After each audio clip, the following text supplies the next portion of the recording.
عوز السلام تنا تقبلنا زي تيب channel تعذبتنا خميت نحن زوان زدلكم حصرتنا وانا حبريتات تحزلكم قريب لكم نمكتالكم بخبر عدم نفنهم على توزينات من تخبط حكم لايك شير سبسكرايب مقباري ترسعوا ايران امريكان حجون ابو العلو ترلوا ايران ابتاجر نستلع على نعبي ملء بملء 5 قاطر تاوجلا امريكا بريزيدنت دونالد ترامب اب تربيزهم كلتا امارات كم زغربوا لهم ترايلو تقدم امارات ان اير متقعت نفتام زبل مخانه ترايلو نزي سعيو بن اير متقعتي ابيران فتصم خونتات بزملكت مسني امريكا مشارختي مخرنا تجبره اطورنا تقعز مخانه ترايلو نزي سعيبو تزوبا او وطري ركب ايران تكون عينت متقعت انت تبصحو نتزوبانا حوق قيرويه ابتخاب ابزركوبني امريكا مشارخت كلهم متقعت خجبريه ختبل تسمع على بخالي وجن امريكا بريزيدنت دونالد ترامب خبيران ترغغا من اي ملمان ملختي انا بصحم مخانه قليتهم لو مليت بزحلفو سقمتي مسيران كابلم جميرو زشيطن زغزان زخونه يخون ناي نقد اللوت مسيران زغبر هاجر بمولو بامريكا 25 ميتاو قرط كم استجبروا لاوجه ملو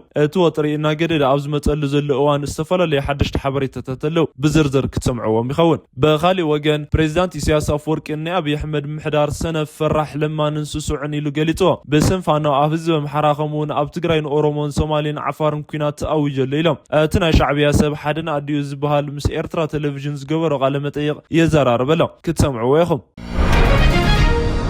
بغدامنت نسومنات ابيران استخايدت تقاومو ملو بملو مقراطو منግስት ኢራን አውጆ ይኹን በር አሜሪካ ሕጅውን አቢራን ናይ አየር መጥቃዕትን ምክያድ አምናይ መወዳእታ ምድላዋት ምህላዋ ተራይሎ አቢራን ካብ ክልተ ሰሙናት ንላዕሊ ጸንሐ ልዑል ተቃውሞታት ናዕብን በአንጻራዊ ሕጂ ኣብ ትሕቲ ቁጥር መዋዕሉ መንግስት ኢራን ዘፍለጠ ኮይኑ ናይ መንግስት ናይ ደገፍ ሰልፍ ምክያዱ መንግስት ኢራን አፍሊጠሎ መንግስት ኢራን መንግስት ደገፍ ሰልፍ ተገይሩ ኣብ ዝበለሉ ዜና በሺጅ ዝበሃሉ ሰባት ናይ ኢራን ባንዴራ ሒዞም ከምኡ ናይ አያቶል ስእሊ ሒዞም ኣብ ኣደባባይ ምርኣዮም ፎቶግራፍ زصفح خوينو كاب إيران منقستاو ميديا واتساب بزعبا خونتات زرزر حبريتان منفلات كم زي تخال مرخو بزهاني مسكرلو إيران وين بحالتات تابيل استوسد لعل سقمتي بزحات يوتم كم سانز تكاس خوينو منقست إيران بوغونو ابتم زي قاتتو نستفتم متقعت تناي تقاومو سلفي كل عالم ست حيلتاتن اتهزبي قجت كفترم كونتات زك انا برلن زقادلنا يوصا حيلتات مالت دما امريكان اسرائيلن قند تحتت يوم كبل كسيسلو ابيران نسومنات تخايد لعل ناي تقاومو ناي نعب سلفي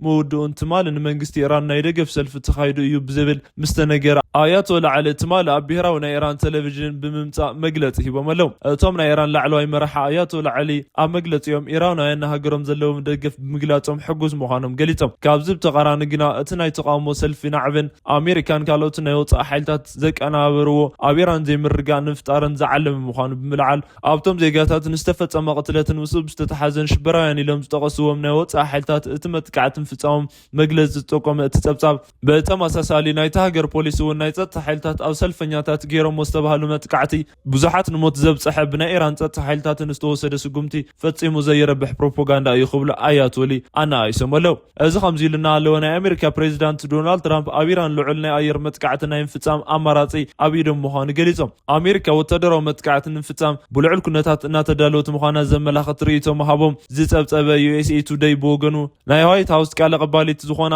ካርሎይት ሌቪት ፕሬዚዳንት ትራምፕ ዝተፈላለዩ ኣማራጽታት ምህላዎምን እቲ ዝበለጸ ነገሩ እዩ ብምባል ኣብ ኢራን ጉዳይ ግና ናይ ኣየር መጥቃዕትን ፍጻም ሓደ ካብቶም ቀንዲ ኣማራጺ ምዃኑ ተኣሚንሉ ግልጽ ገይረን ዋላ እኳ ንፕሬዚዳንት ትራምፕ ዲፕሎማስያዊ ኩሉ ግዜ ቀዳማይ ኣማራጺ እንትኾነ ከም ኣላይነት ወተደራዊ ስጉምቲ ንምውሳድ ግና ከም ዘይፈርሑ ንድሕሪት ከም ዘይብሉን ተደጋጋሚ ካብ ዝገበርዎ ነገር ምርዳእ ይከኣል እዩ ሕጂ እውን ናይ ኣየር መጥቃዕቲ ሓደ ኣማራጺ እዩ ኢለን ገሊፀን ካብዚ ምስ ተተሓዘ ፕሬዚዳንት ዶናልድ ትራምፕ ኣሜሪካን ኣብ ኢራን እትፍጽም ካብ እትኽእል ቀጥታዊ ወተደራዊ መጥቃዕቲ ብተወሳኺ ኣብታ ሃገር ዝርከቡ ናይ ጸጥታ ድሕነትን ሓይልታትን ናይ መራኸቢ መስመራትን ልዕሊ ናይ ሳይበር መጥቃዕትን ፍጻሙ ኣብ ሰብ ስልጣን ልዕሊ ማዕቐብ ምግባሮን ዝኣመሰሉ ስጉምታት ከም እትወስድ ካብ ዝገለጹ እንድሓር ምስ ኢራን ዝኾነ ይኹን ዓይነት ነገር ብዝኾነ ይኹን መጠን ንዝሽየጥ ዝግዛእ ዝኾነ ዓይነት ናይ ንግዲ ልውውጥን ምስ ኢራን ዝግበር ካብ ሎም ጀሚሮ 25% ቀረጽ በኣሜሪካ ከም ዝተገበረሉ ግልጽ ገይሮም ኣለው እዚ ከወስደ ካብ ዝሓሰብክዎ ስጉምቲ ብጣዕሚ ውሕድ ኢሎም እዮም ተዛሪቦም ናይ ኣሜሪካ ፕሬዚዳንት ዶናልድ ትራምፕ በዚ መግለጺ ኣሜሪካ ኣብ ኢራን ከምኡውን ምስ ኢራን ናይ ንግዲ ርክብ ካብ ዘለወን ሃገራት ዝወሰደቶ ስጉምቲ ምስ ኢራን ዝኾነ ዓይነት ናይ ንግዲ ልውውጥ ዝፍጽማ ሃገራት ምስ ኣሜሪካ ናይ ንግዲ ልውውጥ ምግባር ናይ 25 ሚእታዊ ቀረጽ ወሰኽ ከም ዝጽበየን ምፍላጦም እቲ ውሳነ ናይ መወዳእታ ውሳነ ምዃኑ ምግላጾም አልጀዚራ ጠብጢቡ ብመንግስቲ ኢራን ንምቋም ናብ ኣደባባይ ዝወጹ ሰልፈኛታት ሜክ ኢራን ግሬት ኤጌን ንኢራን እንደገና ዓባይ ንግበራ ዝብሉ ጭርሖታት ብምሓዝ ብተወሳኺ ፕሬዚዳንት ዶናልድ ትራምፕ ዝፍለጥሉ ዘረባ ብምጥቃም ከምኡውን ትራምፕ ሕጂ ተራናትካ እዩ ሎሚ እናቐተልና እዮም ፀባሕ እንተመጻኹምልና ስለዚ ሎሚ ይብፅሐልና ዝብሉ መልእኽትታት ኣብ ኣደባባይ ክልጠፉ ከለዉ ካብ ኢራን ዝወፁ መራኸቢ ብዙሃን ምስልታት ኣርእይዎ ኣሎ። ናይ ዋይት ሃውስ ቃል ኣቐባሊ ዝኾና ካርሎ ሌቪት ብወገነን ቀረባ ዋና ኢራን መንግስቲ ሰበስልጣናት ምስ ኣሜሪካ ንምዝታይ ብተደጋጋሚ ሕቶን ልመናን ናይ ኣሜሪካ እናቐረበሉ ምዃኑ ዘፍለጣ ኮይነን ናይ ኢራን መንግስቲ ፕሬዚዳንት ትራምፕ ብተደጋጋሚ መልእኽቲ ክሳብ ሕጂ እናለኣኸ ከም ዝርከብን ካብ ኢራን ዝቐረበ ሕቶ ብቐንዱ ናይ ዘተ ምዃኑ ፅቡቕ ምዃኑ ምግላፅን ዘለዓለ ፀብጻብ ዋላ እኳ ኣሜሪካን ኢራንን ኣብ ናይ ኢራን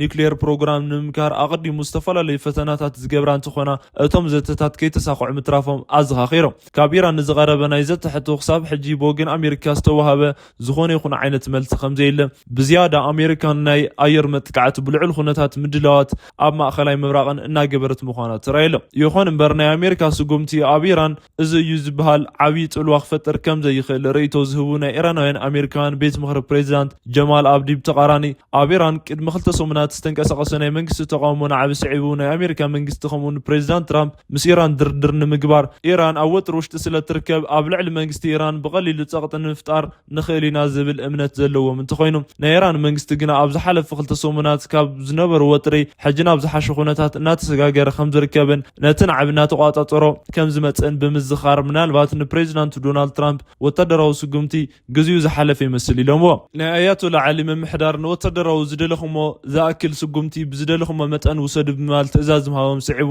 ሓይልታት ፀጥታ ኣብ ኣደባባይ ብዙሓት ሰባት ምቕታሎምን ስዒቡ ተረፍ ሰልፈኛታትን ሂወት ብምስጋእ እቲ ሰልፊ ዝቐነሰ ካብዚ ብዝሓለፈ ኣብ ዝተፈላለዩ ሃገራት ኣብ ኢራን ዝንቀሳቐስ ንዓብዪ ወጥርን ክቐንስን ናይቲ ሃገር መንግስቲ ኣድላይ ስጉምቲ ክወስድን ምሕታቶም ዘለዓለ ፀብጻብ ናይ ቤልጅየም ሚኒስትር ጉዳያት ወፃኢ ማክሲም ፒሪቮት ኣብ ቤልጅየም ናይ ኢራን ኣምባሳደራት ብምፅዋዕ ናይ ኢራን መንግስቲ ነቲ ወጥሪ ብሰላማዊ መንገዲ ከረጋግኦ ምሕታቶም ብምጥቃስ እቲ ሚኒስትር ጉዳያት ወፃኢ ኣብ ማሕበራዊ ሚድያ ገጾም ኣብ ዘካፈልዎ መልእኽቲ ኣብ ኢራን ዘለዉ ወቕታዊ ኩነታት ዘተሓሳስብ ምዃኑ ስዒቡ ምስ ናይ ኢራን ኣምባሳደር ዘተ ምግባሮም ተገሊጾም። ካብዚ ብተቃራኒ መንግስቲ ሩስያ ኣብ ኢራን ዝፈፀሞ ኢዳእታውነት ብግልፂ ዝተቃወሞ ኮይኑ ናይ ሩስያ ሚኒስትር ድሕነት ሴርጌይ ሸይጎ ምስ ናይ ኢራን መንግስቲ ሰበስልጣናት ምምካሮምን ኣብ ግዜ ዘቶኦም ኣብ ኢራን ዘለዉ ወቕታዊ ኩነታት ብዝምልከት ካብ ምዝራቦም ሓሊፉ ሩስያ ናይ ወፃኢ ሓይልታት ኣብ ናይ ኢራን ውሽጣዊ ጉዳይ ኢዳ ብምእታው ዝፍፅሞ ዘለዉ ጥፋኣት ከም እትቃወምን ክልቲአን ሃገራት ናይ ውሽጢ ድሕነትን ምሕላው ብምትሕባር ምስራሕንን ከም ዝቐፅላ ገሊፆም። ናይ እንግሊዝ መራኸቢ ብዙሃን ቢቢሲ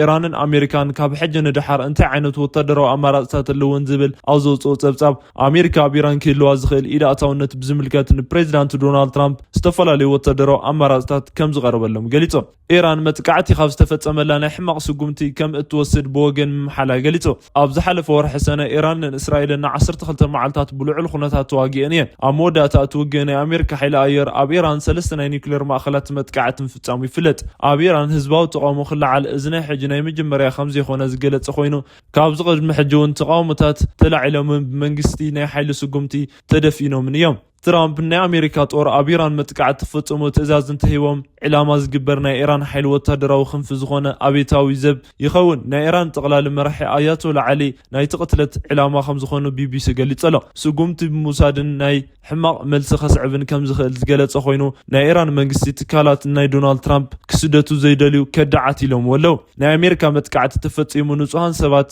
ዝሞቱ እንተኮይኖም ናይ ኢራን መንግስቲ ነቲ ናይ ኣሜሪካ ናይ ቦምቢ መጥቃዕቲ ክጥቀመሉ ይኽእል እዩ ብዝብል ተሰጊየሎ።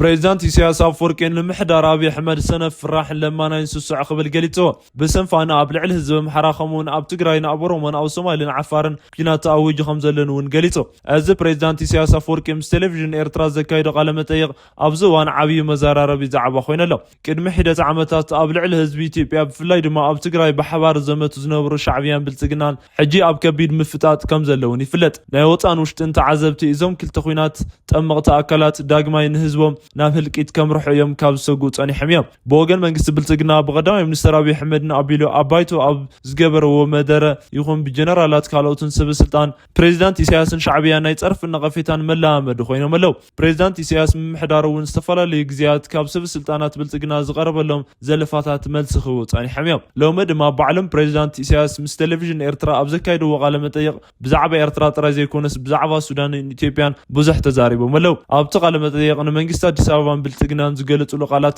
ኣዘራራቢ ኮይኑ ኣሎ። መንግስቲ ብልፅግና ስትራቴጂ ክልተ ማያት ብዝብል ምስ ኩናት ክእውጅ ከም ጸንሐ ይፍለጥ። እዚ ጉዳይ ምስ ውሽጣዊ ኩነታት ኣምሓራን ትግራይን ኦሮሞን ካልኦትን ኣታሒዞም ክገልጹ ንዝቐረበሎም ሕቶ ፕሬዚዳንት ኢሳያስ ንምምሕዳር ኣብይ ዝነቅፍ መልሲ ሂቦም ኣለው። ኣነ ነዚ ብኣርባዕተ ቃላት ዝገለጾ መልሲ ኣለኒ። ሰነፍ ለማና ይፈራሕ ኣብ መወዳእታ ድማ ስሱዕ ከምዚ ዝበለ ኣጀንዳ ብምድላው ህዝቢ ኣብ ዘይተደለየ ትርምስ ንምእታው ምሕሳብን ብጣዕሚ ዘገርም እዩ። ብዙሕ ነገር ርኢና ንፈልጥ ኢና፣ ከምዚ ዝበለ ግና ሰሚዕና ኣይንፈልጥን። ብዙሓት ነገስታት ኩናት ኣውጆም ብዙሕ ነገር ገይሮም እዮም፣ ግና ከም ዘይገበሩን ስለምንታይ እዩ እዚ ተደልዩ? እቲ ቀንዲ ሕቶ እዚኣ እያ። ቀዳማይ ኩናት ዝተኣወጀ ኣብ ልዕሊ ህዝቢ ኢትዮጵያ እዩ። ማይ ባሕር ወዘተ ዝብሉ ቃላት መመላኸይ እምበር ኩናት ዘይተኣወጀሉ ኣካል የለን። ናይ ማይ ኩናት ኢልካ ምእዋጅ ቀይሕ ባሕሪ ክንኣትዩና ምባል፣ ናይ ኣባይ ናይል ኩናት ምእዋጅ መን እዩ እቲ ዋና ነገር? ስምዕ ፕሪቶርያ ተገይሩ ተባሂሉ ካብ ብድሕሪኡ ግና ፋኖ ንምጥፋእ ኣብ ልዕሊ ህዝቢ ኣምሓራ ኩናት ተኣውጁ። እዚ ኩናት ዝኣወጀ ኣካል ኣብ ትግራይ፣ ኣብ ኦሮሞ፣ ኣብ ሶማሌን ዓፋርን እውን ተመሳሳሊ ተግባር እዩ ዝፍጽም ዘሎ።